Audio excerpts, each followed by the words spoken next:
God's idea was never to have people whose heads were above other people's heads. He wanted the whole body to rise up to look like Jesus.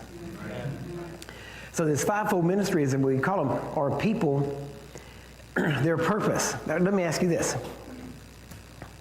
I go around to churches and I hear people say these things, I hope God makes me an apostle. I hope he makes, turns me into a prophet, or I hope and they look at these gifts and they think that is the crowning achievement.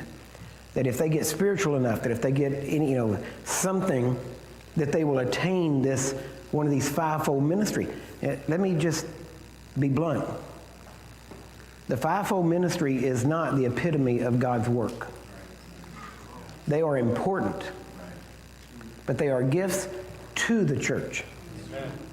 Okay? Now, I'm just going to be blunt and say it straight out. The highest position in the kingdom of God is a son. You don't believe that? Look who's sitting at the right hand. A son. The firstborn of many brethren. The fivefold ministry. Now, I'm ex-military, so I have a military mindset in a lot of areas. The fivefold ministry is the training command, you might say.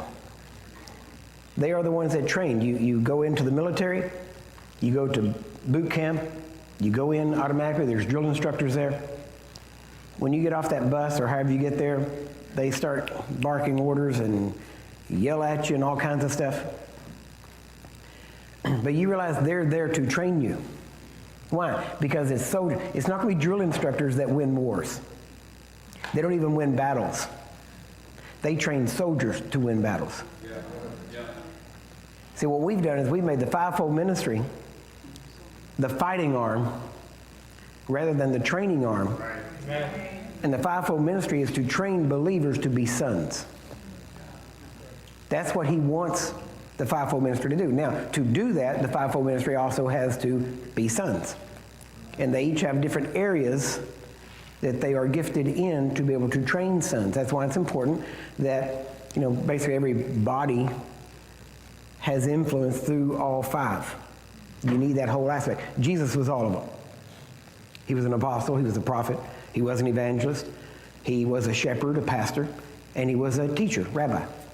So he was all of those things, and any one of those five are a facet or a part of his overall ministry, and we need all of them to see the fullness of it. Now, if you look at the way the fivefold ministry is laid out, and it's funny because we're going to talk about gifts a little bit again, but just to kind of show you how it kind of all works together.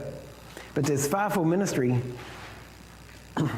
if you look at, matter of fact, I asked people last night how many were ex-military. And if you're ex-military, then you know that in officer ranking, there's 5 levels in officers.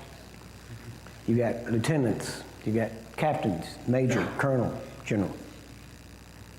Now, and there's levels in between each one of those. Now, I'm not trying to say that this is a hierarchy of the fivefold. I'm not saying that at all. I'm just saying it's kind of neat when you look at it how they all fit together. Well,